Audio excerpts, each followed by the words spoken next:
Hindi ko inakala na ang mga salitang masyado ka ng matanda, Clara, ang magiging simula ng pinakamalaking laban ng aking buhay. Mga salitang binitawan ng isang babaeng sa panlabas ay perpekto, ngunit sa loob ay puno ng kapaitan. Alam kong pilit niya akong inalis sa kumpanya dahil sa isang matinding inggit at isang lihim na matagal na niyang itinatago. Sa mga oras na iyon, pakiramdam ko, nawasak ang buong mundo ko. Pinaghihirapan ko ang bawat segundo ng aking buhay sa kumpanyang iyon at sa isang iglap, tinanggal ako na parang lumang gamit. Ang pait ng damdamin ko noon ay bumalot sa akin, ngunit hindi ito nagtagal. Unti-unting napalitan ng isang apoy ng paghihiganti.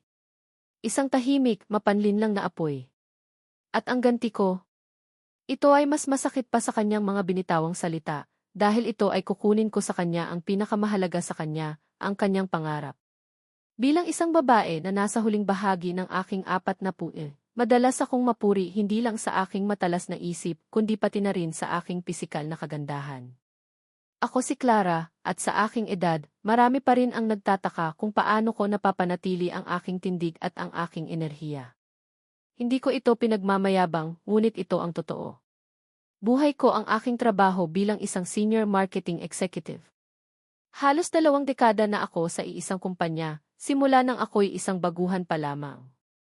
Naging saksi ako sa paglago nito at naging bahagi ako ng bawat tagumpay. Ang bawat sulok ng opisina ay may kwento para sa akin, mula sa maliliit na cubicle hanggang sa marangyang conference room. Naaalala ko pa ang amoy ng bagong print na papel tuwing umaga, ang ingay ng mga keyboard na nagmamadali at ang bawat tawanan ng aking mga katrabaho. Ang aking desk ay laging punong-puno ng mga sticky notes at mga creative plans. Ginugugol ko ang aking mga gabi sa pag-iisip ng mga bagong kampanya at ang aking mga umaga sa pagbibigay inspirasyon sa aking team. Ito ang aking buhay. May mga kaibigan akong nag-ayang mag-set up ng blind date o magsimula ng sarili kong negosyo, ngunit mas pinili kong manatili sa kumpanyang ito na itinuring kong pamilya. Ang CEO namin noon, isang matandang Ginoo na laging may matamis na ngiti, ay itinuring akong parang sarili niyang anak. Ang lahat ay matatag at puno ng pag-asa.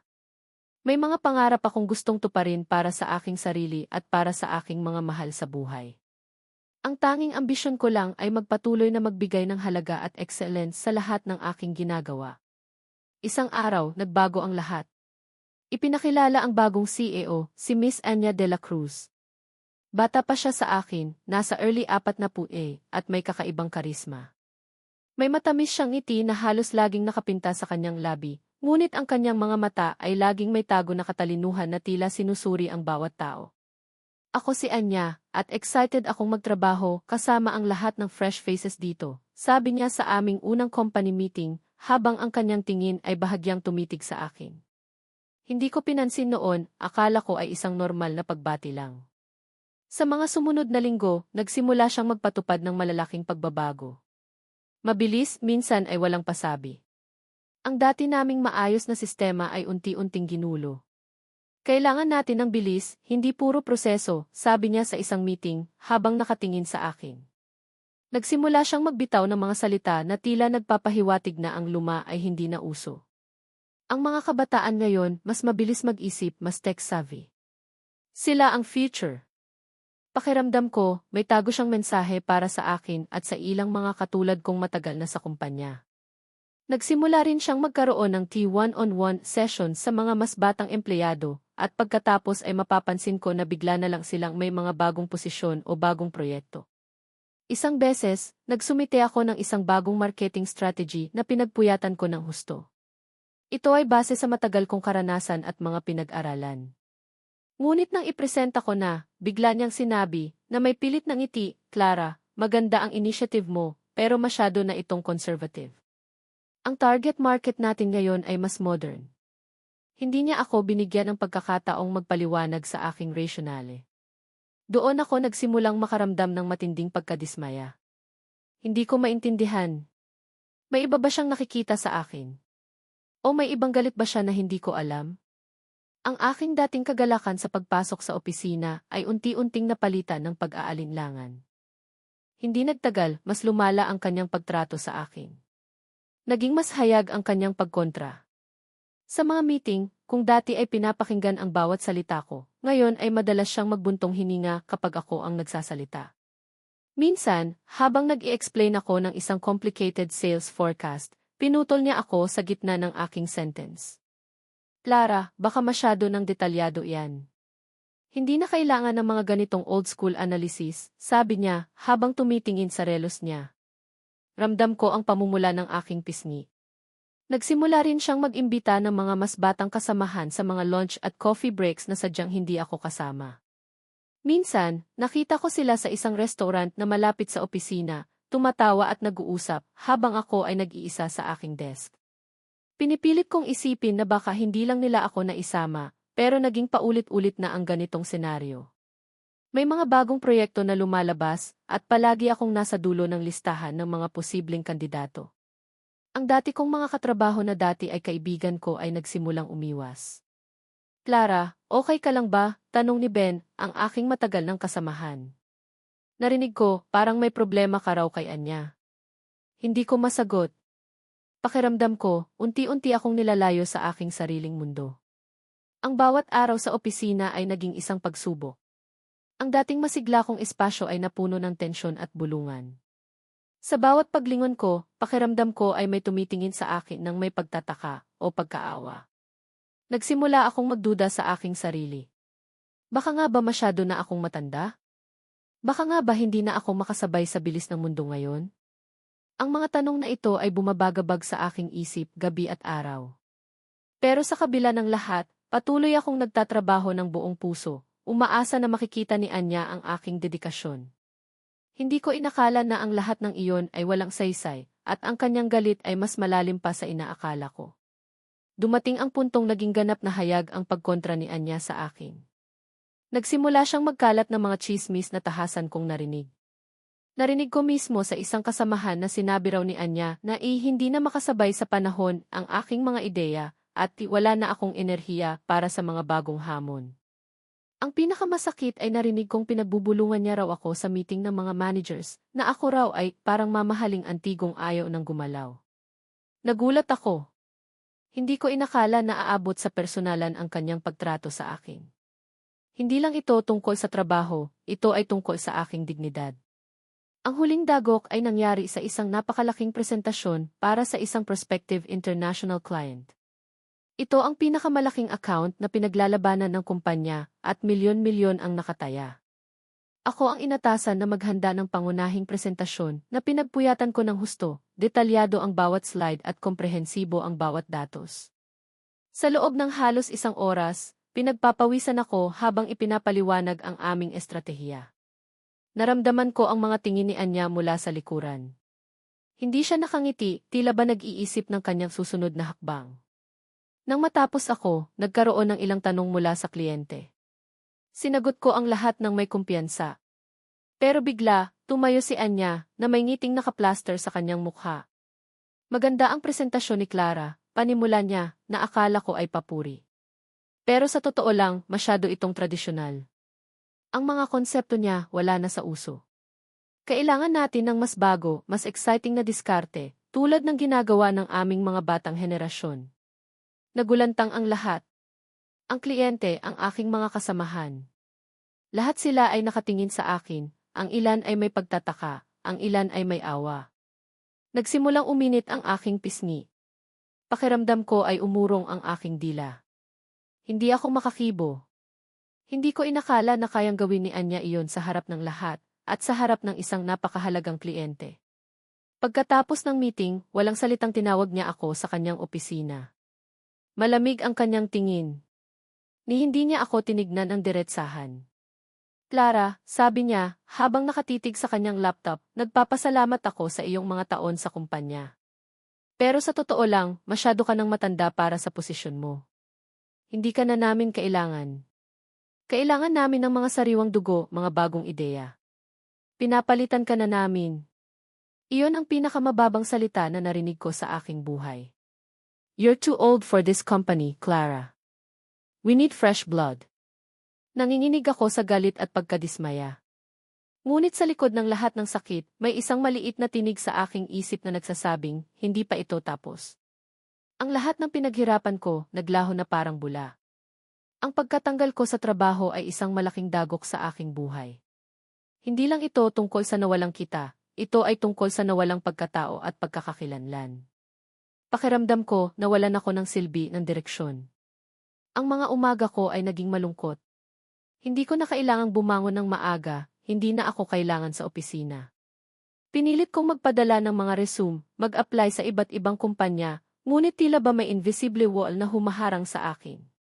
Sa bawat interview, pakiramdam ko ay may nakasulat sa aking noo na, matanda na, kahit pa sa kalooban ko, mas matalino at mas determinado ako kaysa kailanman.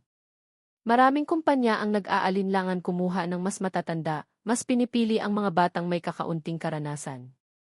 Masakit tanggapin na age discrimination ang dahilan ng aking pagkabigo. Para akong bulaklak na biglang nalanta. Sa gitna ng aking pinakamababang punto, habang nakaupo ako sa isang cave at umiinom ng kape, nakasalubong ko ang dati kong kaibigan sa opisina, si Ben. Pinagkwentuhan namin ang mga nangyari at doon. Binanggit niya ang isang personal na pangarap ni Anya. Alam mo ba, Clara, sabi niya, ang pinakamalaking ambisyon ni Anya ay bilhin ang Golden Sunset Retirement Home para sa kanyang inang may sakit. Matagal na raw niyang pinag-ipunan yan. Sobrang pinapangarap niya raw na doon manirahan ang nanay niya. Nagulat ako sa narinig ko. Ang Anya na walang habas na nangutya sa aking edad ay nangangarap pala ng isang retirement home. Isang lugar para sa mga matatanda. Doon ako natauhan. Biglang sumiklab ang isang ideya sa aking isip. Kung kaya niyang sirain ang buhay ko, kaya ko ring sirain ang pangarap niya. Ngunit hindi sa parehong paraan. Hindi ko siya sisiraan sa social media, hindi ko siya sisirain sa mga kasamahan namin. Mas masakit ang gagawin ko. Bibilihin ko ang retirement home na iyon. Mayroon akong sapat na ipon mula sa mga taon ng pagtatrabaho at ang malaking separation pay na ibinigay sa akin ng kumpanya. Nagsimula akong mag-research. Nalaman kong ang Golden Sunset Retirement Home ay may problema sa pinansyal at handa nang ibenta ang majority shares nito sa sinumang makakapagbigay ng tamang halaga. Natigilan ako sa impormasyong iyon. Nagsimula akong gumawa ng detalyadong plano. Ang bawat sentimong pinaghirapan ko ay gagamitin ko para sa isang layunin, hindi lang para sa sarili ko, kundi para magbigay ng aral sa isang taong mapanlinlang at walang puso. Pinag-aralan ko ang bawat detalye ng kontrata, kinonsulta ko ang mga abogado, at siniguro kong perpekto ang aking bawat galaw. Ito ang aking pagkakataon at hindi ko ito palalampasin. Dumating ang araw na ipinagdiriwang ng kumpanya ang kanilang ika-25 anibersaryo. Isang ingranding pagtitipon sa isang 5-star hotel na dinaluhan ng mga kasamahan, dating empleyado, at ilang matataas na personalidad sa industriya. Hindi ako inanyayahan, syempre, ngunit nagpasya akong pumunta. Mayroon akong isang dahilan. Ang buong gabi ay napuno ng pagmamayabang ni Anya. Narinig ko siyang nagkwento sa isang grupo ng mga kasamahan na ang tema ay tungkol sa kanyang inang may sakit at ang pangarap niyang bilhin ang isang eksklusibong retirement home na ito. Ipinagmamalaki niya kung gaano siya nagpursigi para matupad ang pangarap na iyon. Sa wakas, sabi niya, habang nakangiti ng pagkalawak-lawak, makukuha ko na ang lugar na iyon. Ang pangarap ng aking ina at ang pangarap ko rin na bigyan siya ng pinakamaganda. Ang kanyang boses ay puno ng pagmamataas at kagalakan. Lumapit ako sa kanya, kalmado at nakangiti. Suot ko ang isang kulay emerald green na gown na lalong nagpapatingkad sa aking kutis at nagpapalabas ng aking kurba. Ang aking buhok ay nakatirintas ng eleganteng-elegante, at ang aking mga mata ay may kislap ng pagtitiwala. Ramdam ko ang pagtingin sa akin ng mga tao na parang nagtataka kung bakit ako nandoon. Huminga ako ng malalim at tinawag ko si Anya. Miss De La Cruz, sabi ko, nang may matamis na ngiti. Nagulat siya sa pagkakita sa akin. Nawala ang kanyang ngiti at naging putla ang kanyang mukha. Clara, anong ginagawa mo rito? Tanong niya, may pagkasuklam sa kanyang boses. Dito ko nalaman na may mas malaking pangarap ka pala, Miss De La Cruz, sabi ko, habang unti-unting lumalapit sa kanya, ang bilhin ang Golden Sunset Retirement Home para sa iyong ina. Tiningnan niya ako nang may pagtataka, at may halong takot sa kanyang mga mata. Nagsimulang manginig ang kanyang kamay. Paano mo nalaman iyan? Tanong niya, halos pabulong. Alam mo, Miss De La Cruz, patuloy ko, madalas sabihin sa akin na masyado na akong matanda para sa bagong mundo. Na ang karanasan at edad ay isang hadlang. Pero ang karanasan at edad may halaga. At minsan, may kakayahan itong bilhin ang mga bagay na akala mo ay abot kamay mo na, pero hindi mo pala kayang bilhin.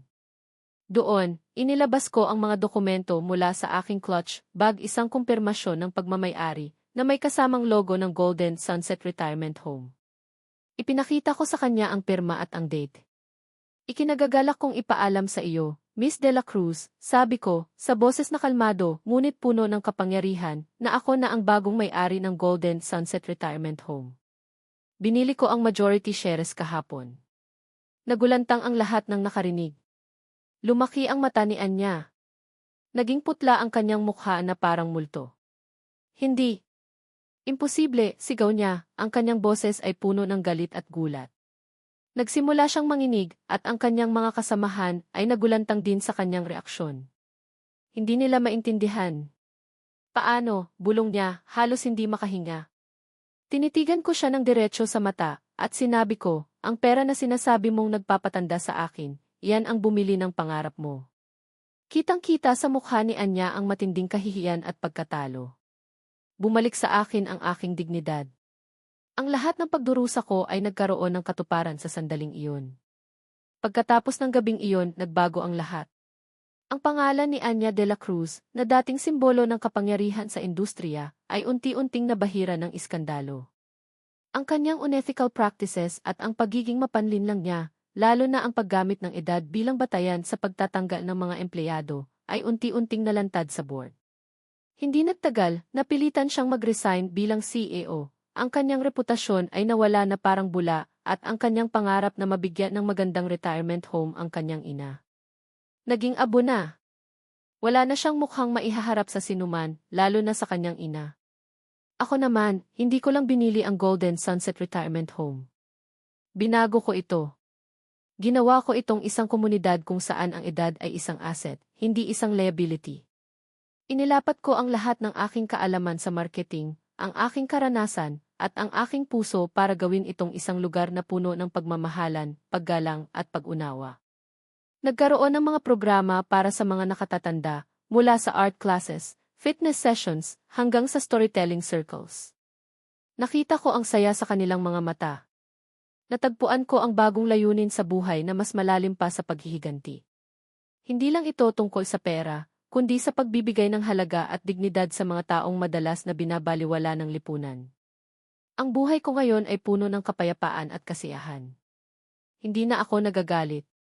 Napatunayan ko na ang tunay na halaga ng isang tao ay hindi sinusukat sa kanyang edad, kundi sa kanyang karunungan, sa kanyang karanasan, at sa kanyang kakayahang bumangon mula sa bawat pagsubok.